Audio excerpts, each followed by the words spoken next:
સમાચારોની શરૂઆત કરીએ. સજાતીય લગ્ન અંગે સુપ્રીમ કોર્ટે મહત્વનો ચુકાદો આપ્યો છે. 5 જજોની બેન્ચે 3-2થી ચુકાદો આપતા સજાતીય લગ્નોને મંજૂરી આપવાનો ઇનકાર કર્યો છે. સજાતીય લગ્નોને કાયદાકીય મંજૂરી નહીં તેવું સુપ્રીમ કોર્ટ દ્વારા નિર્ણય કરવામાં આવ્યો છે. Directions of guidance to the state, and the legislature, and hopefully the principles elucidated, which have been elucidated in almost all of the judgments. Hopefully these will provide good guidance to the legislature as and when it does decide to take a step in the right direction as far as we are concerned. Thank you. Ajay Yadav live जुड़ाई चुकेला है हमारे साथ. अजय, आपसे जानना चाहेंगे समलैंगिक विवाह को लेकर सुप्रीम कोर्ट की ओर से क्या फैसला लिया गया है?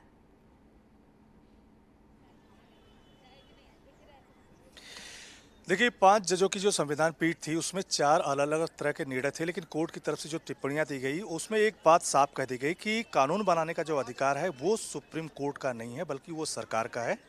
और साथ ही साथ कई सारे सुझाव दिए गए जिसमें यह भी कहा गया कि सरकार एक कमेटी बनाए और जो इस समुदाय से रिलेटेड जो इशू हैं उसको रिजॉल्व करने की कोशिश करे. तमाम सारी बातें सुप्रीम कोर्ट की तरफ से की गई. लेकिन सुप्रीम कोर्ट में अभी के नज़ारे की आप बात करें तो आप देख सकते हैं कि जिधर भी आपकी नज़र जाएगी बड़ी संख्या में न सिर्फ यहाँ पे रिपोर्टर्स आपको दिखाई दे रहे हैं बल्कि LGBT कम्युनिटी से जुड़े हुए जो लोग थे वो भी हैं. और खास करके इन्हें उम्मीद थी कि आज सुप्रीम कोर्ट काफ़ी पॉजिटिव जो रिस्पांस के साथ अपना ऑर्डर देगा. हमारे साथ बातचीत करने के लिए सिद्धांत हैं जो कि उसी समुदाय से रिलेटेड हैं. अच्छा, ये बताइए कि सुप्रीम कोर्ट का जो फैसला आया उसे लेकर के आपके मन में अभी क्या ख्याल आ रहा है? क्या जिस उम्मीद के साथ आप आए थे सुप्रीम कोर्ट में वो फुलफिल हुआ या एक रास्ता बस खुला है? डिसअपॉइंटमेंट है, रास्ता ज़रूर खुला है. I don't know how the government is going to act upon this. I really want them to work actively on this, but unfortunately, because the state, not the state, but the central government has been opposing this idea for a very long time, I am not that hopeful that the government is going to do anything. But सरकार की तरफ से जो committee बनाई जाएगी जिसका supreme court ने कहा है उसको लेकर के आपको उम्मीद नहीं है कि वैसा रिस्पॉन्स आएगा जो आप लोगों की डिमांड है? एग्जैक्टली. सो होता क्या है कि हमारे यहाँ पे सिविल यूनियंस तो बहुत तरह के हैं, बहुत टाइम से हैं, लेकिन अभी तक हमारे सोसाइटी के अंदर उसका बड़ा इम्पैक्ट नहीं आया है क्योंकि वो एक सिविल यूनियन की तरह ही ट्रीट किए जाते हैं. When you talk about legalisation of same sex marriage, it would have brought in a very beautiful and a prominent impact because it's something that it's legalized, it's in the papers and everything. Now I am pretty happy because whatever CJI has read down for us, whether it is adoption, it is living together, the healthcare institution to be more inclusive towards us, or it's about it's a long list, but I don't really see anything happening from the government. आपको उम्मीद थी कि अगर कानून आपके पक्ष में होता तो ज़्यादा बेटर होता, लेकिन कोर्ट ने तो ये भी कहा ना कि ये हमारा राइट नहीं है, ये तो बेसिकली पार्लियामेंट का राइट है, तो उसमें कोई गलती तो नहीं है, वो प्रोसेस तो सरकार से ही आएगा ना? ठीक है, प्रोसेस सरकार से आएगा, लेकिन जब हम एक डेमोक्रेटिक कंट्री में रहते हैं जहाँ पे अडॉप्ट किया गया है इक्वालिटी कहाँ पर है? मेरा ये सवाल है गवर्नमेंट से. आपको लगता है हेट्रोसेक्सुअल मैरिजेस ही लीगलाइज हो सकते हैं, not homosexual? Why is it? मेरे क्या लगता है कि कोर्ट से ही इक्वालिटी मिल सकती थी, सरकार से इक्वालिटी नहीं मिल सकती? आपको ये कह रहे हैं? If people like Shashi Tharoor are there in the parliament then I just hope कि चीज़ें अच्छी हो सकती हैं, लेकिन बीजेपी पार्टी वाले तो बड़े ही होमोफोबिक हैं. Legislation, we can review if a particular legislation suffers from any infirmity or not.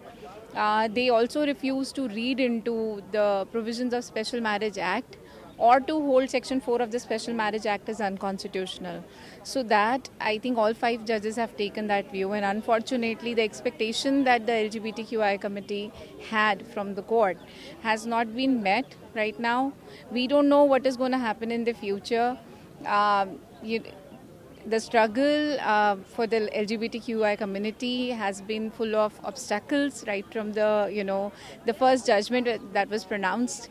So we can only wait and watch, and we'll wait for the complete judgment and see how it would affect cases of LGBTQI couples which are pending before courts as well.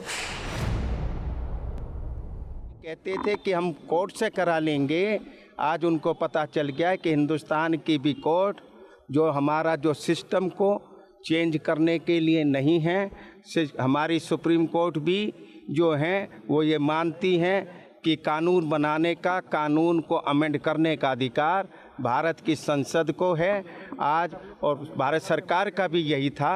तो आज जीत आम जनता की हुई है, क्योंकि parliament जो है आम जनता की है, वहाँ इलेक्टेड आदमी ही जाते हैं और वो कोई भी डिसीजन ले सकते हैं जो वो चाहते हैं। सेम તો રાજકોટ મિશ્ર વાતાવરણને રોગચાળો છે તે વકર્યો છે। રાજકોટમાં શહેરમાં વાયરલ ઇન્ફેક્શનના કેસમાં વધારો થયો છે।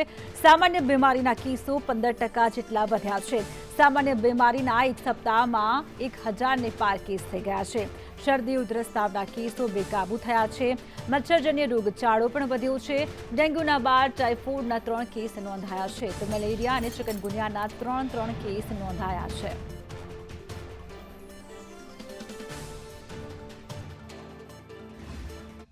રાજકોટમાં રોગચાળો બેકાબૂ બન્યો છે। 1000થી પણ સામાન્ય કેસોના કેસો જે છે તે સામે આવ્યા છે। શરદી ઉધરસ ને લઈને સિવિલ હોસ્પિટલ હોય, ખાનગી હોસ્પિટલ હોય, આરોગ્ય કેન્દ્રની અંદર લાંબી કતારો જે છે તે જોવા મળી રહી છે। ત્યારે આરોગ્ય અધિકારી આપણી સાથે છે, જયેશ વાકાણી ડૉક્ટર સાહેબ, વાત કરીશું। સર, શું કહેશો?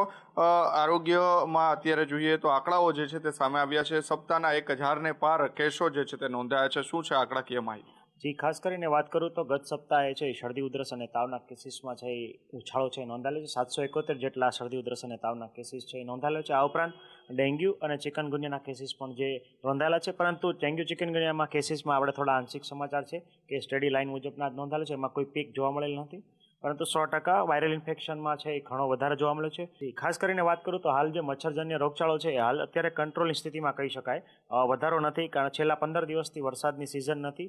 આ ઉપરાંત ડ્રાય દિવસો ગણવા કહીએ તો છેલ્લા 30 દિવસથી રાજકોટ ખાતે વરસાદનું પ્રમાણ નહીવત જેવું છે।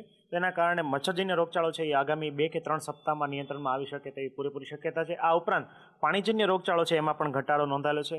અત્યારે સિઝનલ ફ્લૂના કેસીસ ખૂબ વધી રહ્યા છે। ખાસ કરીને વાયરલ શરદી ઉધરસ છે એના દર્દીઓ છે આરોગ્ય કેન્દ્ર પર વધારે સંખ્યામાં આવી રહ્યા છે। બેકે પણ એક રાહતના સમાચાર એ કહી શકાય કે સિઝનલ ફ્લૂમાં સ્વાઇન ફ્લૂ કે કોવિડ જેવા લક્ષણો કે તીવ્ર લક્ષણો ધરાવતા કોઈ પણ દર્દી જોખમમાં એવા દર્દીનું આરોગ્ય જોખમમાં એવા કોઈ તીવ્ર શરદી ઉધરસવાળા કેસો નોંધાતા નથી। એ આપણા માટે રાહતના સમાચાર કહી શકાય। કેમેરા પર્સન વિપુલ બોરીચા સાથે મયુર સરવૈયા, સંદેશ ન્યૂઝ, રાજકોટ।